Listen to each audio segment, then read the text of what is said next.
This is a 9.9 Yamaha. It's 4-stroke long shaft. I think it might be from the 1990s, maybe late 1980s, but we know nothing about it.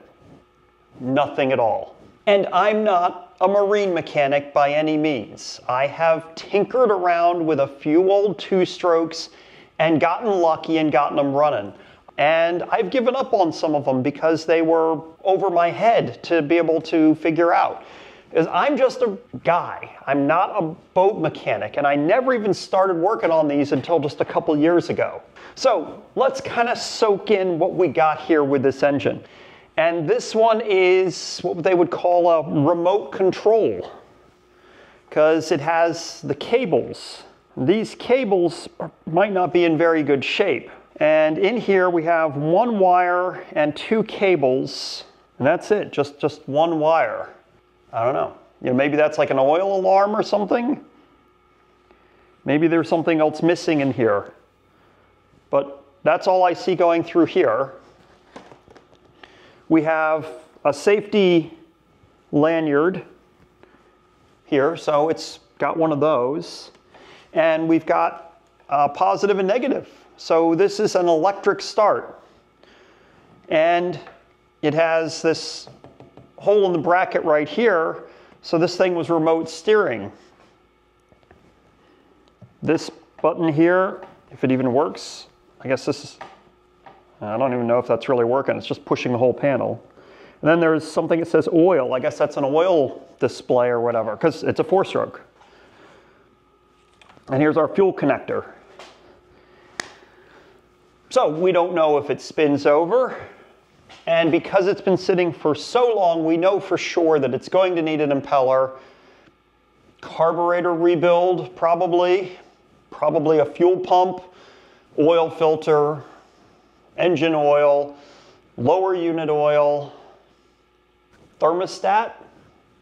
Those are all things that for sure we know it needs. Don't know what kind of ignition it has. Maybe it's points, and maybe it's some other kind of thing. So let's pop the cover off of this thing and take a look. See what we got. I'll be honest with you, this cover has been off once before, because when I took this cover off once before, there were mice living in here. I don't know if they still are. Let's take a look. So as you can see, yeah, there's a great big mouse nest right there. I've been keeping this in my shed for a while. Question is the mouse still in here?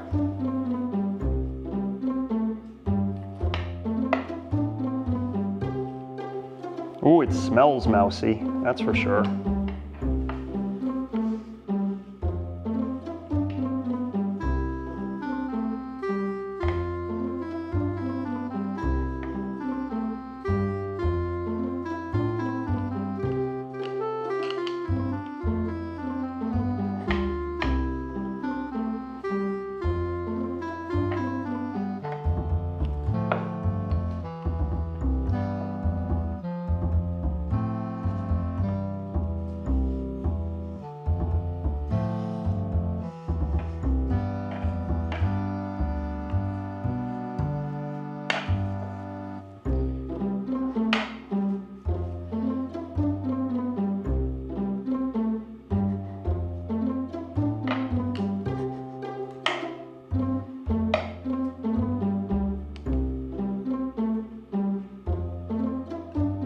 They made a great nest. It was a cold winter. All right, so I dug around the mouse nest and there is no mouse in here that I can find. So whoever was in here has moved out. No mice were killed in the making of this video. Okay, so as I mentioned before, I've never worked on a 4-stroke outboard. I had the Suzuki that was seized up, and basically I took that engine and just sprayed some stuff in there, tried pulling the cord, tried putting a wrench on it to see if I could get it to turn over. That engine was seized up, so that was it. That's all I know about that engine, is it was seized. And I could see myself throwing a lot of money at parts for that engine to try to get it right. So now that I've got the cover off of it, it still smells very mousy. I need to vacuum it. So it's got this panel here. It's something with an arrow, so I assume this is like a stop-start button. However, this button doesn't even push, and it's got 2 wires going to it. So this probably needs to be replaced. Luckily, it seems like the mice didn't need any wiring in here, hopefully. So far, everything looks good. I would have thought they would have feasted on this wiring if they were going to eat it. If any of you have any experience with these particular engines, these Yamaha 9.9 4-strokes that are, 20, 30 years old, please let me know in the comments. We've got a button there that probably needs to be replaced. We've got this cool lid here, which is supposed to have a bolt in it that's missing. The belt's on there, and then here's our, things are turning. And now they stopped. That's okay. Maybe they stopped because I got compression. I see a couple of spark plug boots over here, a big gray plastic cover. Over here we got our carburetor with a, I don't know what this, why it's clear on top. Here's a cool intake pipe. Some vacuum lines. Got a, this looks like it must be our fuel pump on the back here. Don't know what this is. Some vacuum thing. All the hoses and tubes on here are, some of these are very hard. So they would probably need to be replaced, but it doesn't look too bad. Could put a wrench on that and see if it spins a little farther. Meanwhile, somebody is probably watching this going, no, no, no, no, no, don't do that. Not until you've done something else. Let's reach into the mouse area and pull out the dipstick. Yeah. Ha! Got a glove. This is where the oil goes in. Let's check that spot first.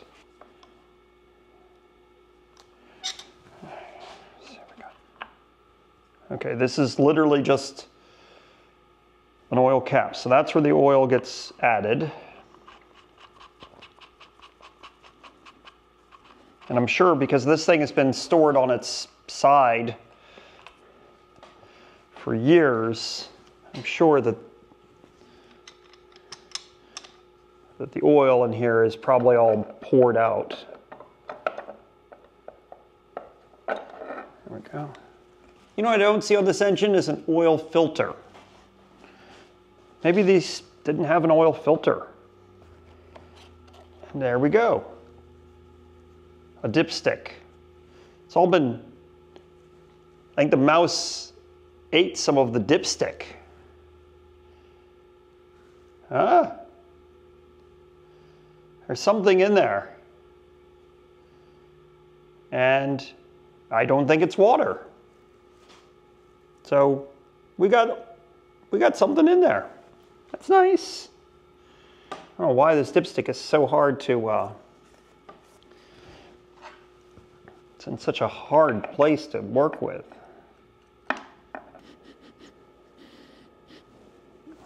That actually doesn't smell bad. All right, so it's not an easy dipstick to get to,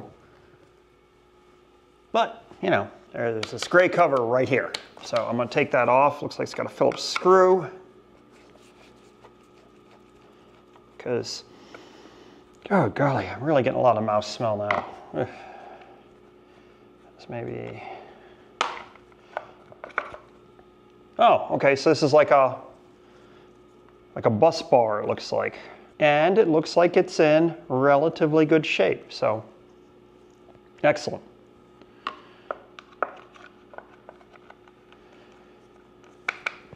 This motor actually doesn't look that complicated.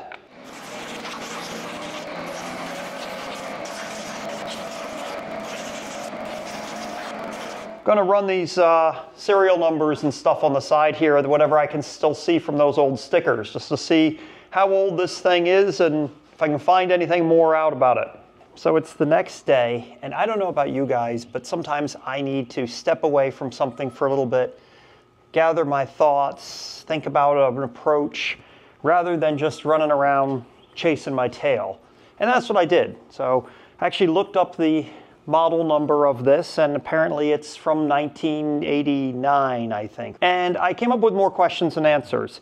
One is that the control box that they sell for every Yamaha outboard ever made has a 10-pin connector. They also make one with like a 7-pin connector. I've pulled out all of this wiring here, and there is nowhere to plug in something that's like a round 7-pin or 10-pin connector. And the wire that runs through here, there's actually 2 wires in here. It's a black and a white wire, and they basically connect up to the similar circuit as this start button. This is probably a start button that would be up on the remote control. I don't know for sure. There's only 2 wires in here. It's a black wire and a white wire. I saw a video that a guy posted like 10 years ago of one of these with a remote, and he had the remote sitting on the ground and he started it up there. So he did not have to use this button to start it. So that's a good sign. So I guess it's an either or, because what I was thinking originally was that basically this was just for throttle control and shifting it into forward and reverse, and that you had to come back to the motor to start it and stop it. That was what I thought. But apparently I guess you can do this in 2 different locations, theoretically. So then other things that I did, besides tracing those wires, I found some other wires in here that the casing on them has been eaten. The wires themselves haven't, and there's only minor wear of that. So I can actually put some liquid electrical tape on there, retape them. I can fix those. There's only a couple that are messed up, and they're not bad. And I also took a look at this start-stop button, and I took it apart and was able to push things, but when I have it mounted in here, I just can't. I can't get it to push at all. Other things, there's a vacuum line by the carburetor, tiny little one. One's hooked into something, and there's another one that's hooked into nothing, and it looks split. I can't figure out where that hooks into, so that is something I may have to address. Maybe it hooks into nothing, and maybe it's always been that way. I also lubricated everything up and pulled out my spark plugs. And when I pulled out my spark plugs, both of them were loose. Both of them were a little bit oily, so somebody had fogged this motor the last time, but from how I stored it, how it was stored before me or whatever, the bottom cylinder was full of oil. Like so full of oil that when I pulled the plug out, oil started running out of there and down the engine. And there was very little oil in the reservoir. So that cylinder was full of oil, and because it was full of oil, that's what was stopping me from being able to spin it over.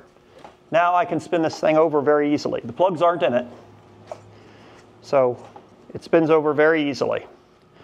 So I know the bottom cylinder is full of oil, so if I do get it started, it's going to smoke bad at first because that bottom cylinder is full of oil. No problem there though. The plugs that were in there are these NGKs, and they look really good. So Yamaha uses a very, very finely threaded plug, very small, and my compression tester will not fit into there. And I know everybody else who goes to do a compression test on a Yamaha has to get another adapter. But I'm not worried about doing a compression test. I know it spins over. So my next thought is I could hook up a 12-volt battery and see if I can push this button to get the starter to engage, just to see if it'll crank. Because if it cranks, we're getting there, right? And then, if so, if that's happening and my electrical stuff is okay, I should be able to check for spark.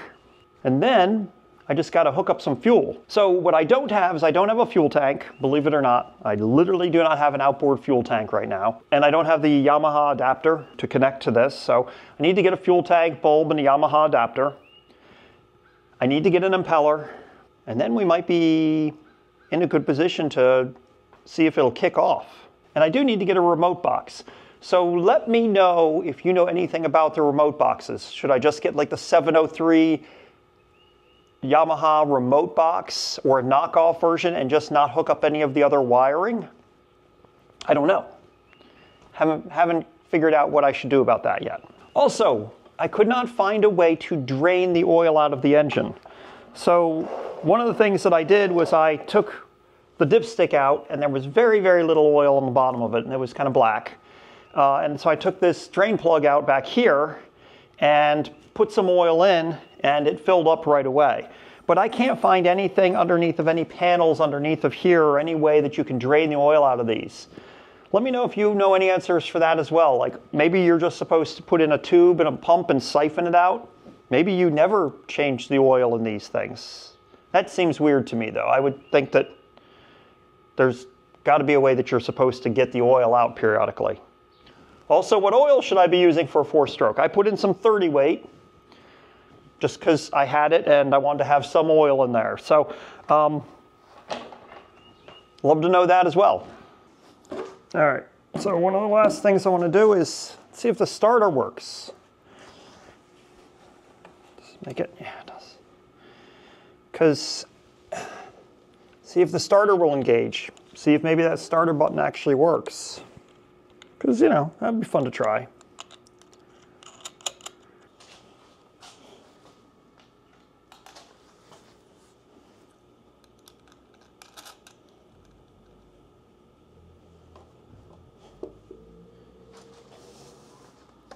All right, does this do anything? Let's see. Hey! It engages. Since it engages, I guess that means we probably could check spark. You know one way we can do that? Rather than looking at spark, what if I put a bunch of starting fluid in there? That's fogging oil. Got some gum out carbon choke cleaner. Let's try that in here.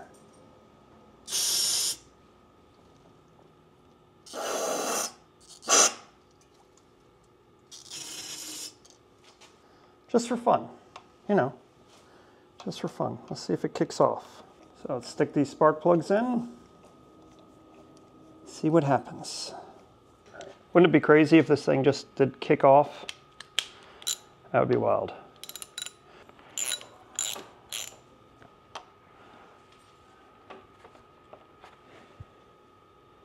Top on top.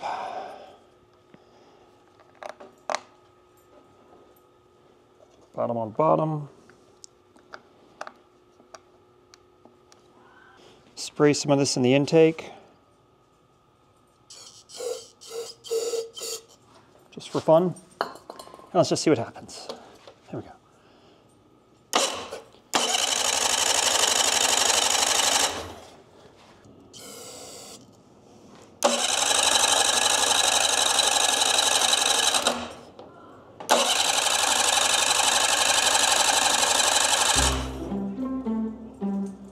Well, it didn't spark. That's okay. All right, well, that's enough fun with this motor for today. We know it cranks, and it seems like it has potential. So I'm gonna keep moving forward with this. I'm gonna buy a fuel tank, buy a fuel line, buy an impeller. But first, I'll probably check the spark since it wouldn't fire off running on some carb cleaner or whatever. And then maybe I'll, you know, check the carburetor too. But yeah, I think we're moving forward. And I actually put out a couple of feelers out there to get some suggestions with regard to the remote control box, because I don't think I need to buy that complicated 703. I think I can use something more simple, but we'll see. So here's the next video you should check out right here. YouTube has picked this one for you. It's a good one. And stay tuned, there'll be more about this motor coming up.